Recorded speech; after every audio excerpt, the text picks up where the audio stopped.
పెట్టి సినిమాలు చేసే కథానాయకుడు రవితేజ.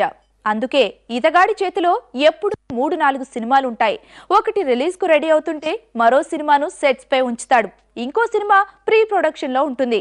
చిల్డ్రన్స్ డే సందర్భంగా బలుపు సినిమా షూటింగ్ స్టార్ట్ చేయించేశాడు. అందరూ పని చేయాలి, పని చేయకపోతే మటు కొడతాం. ఇంట్రెస్టింగ్. ఖాళీ బ్యావర్స్ ఉంటే మటుకు చాలా గట్టి కొడతాం. పవన్ కళ్యాణ్ ఇలా వార్నింగ్ ఇవ్వక ముందు నుంచే రవితేజ చాలా బుద్ధిమంతుడు. షూటింగ్ లేకుండా ఖాళీగా కూర్చోవడం అంటే మాస్ రాజాకు చెడ్డ చిరాకు. లాస్ట్ ఇయర్ సంక్రాంతికి మిరపకాయ వంటి సూపర్ హిట్ ఇచ్చిన రవితేజ హిట్ కొట్టి చాలా సంవత్సరాలైనట్టుంది. మిరపకాయ వచ్చి సంవత్సరం కాకుండానే 5 సినిమాలు రిలీజ్ చేశాడు. దొంగల ముఠ, వీర, నిప్పు, దరువు, దేవుడు చేసిన మనుషులు అన్ని ఫ్లాప్లే. ఇదే మరో స్టార్ అయితే కోలుకునేవాడు కాదు. ఎన్ని ఫ్లాప్లొచ్చినా పట్టించుకొని రవితేజ చేతిలో ప్రెజెంట్ 3 సినిమాలున్నాయి.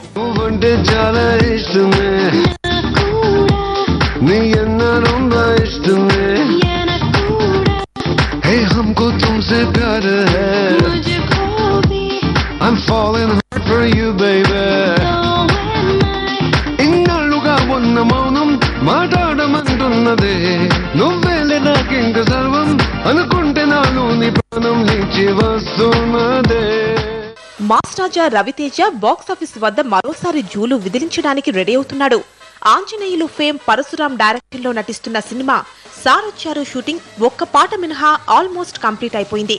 ఇందులో కాజల్, రిచా హీరోయిన్లు. ఇది రిలీజ్ కాకుండానే బలుపు సినిమాను సెట్స్ పైకి తెచ్చేస్తున్నాడు రవి. దీనికి డాన్ సీను ఫేమ్ గోపిచంద్ మాలినేని దర్శకుడు, శృతి హాసన్ హీరోయిన్.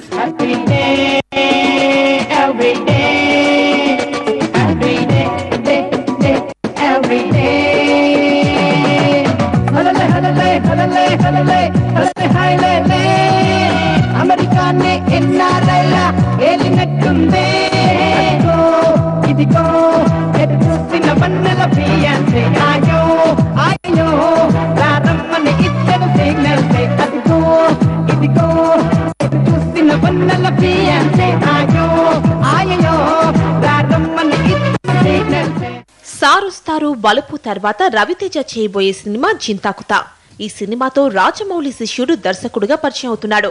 వరుసగా 5 సినిమాలు నిరాశపరిచినా సక్సెస్ లేదన్న పేరే కానీ రవి ఇమేజ్ కు వచ్చిన డ్యామేజ్ ఏమీ లేదు.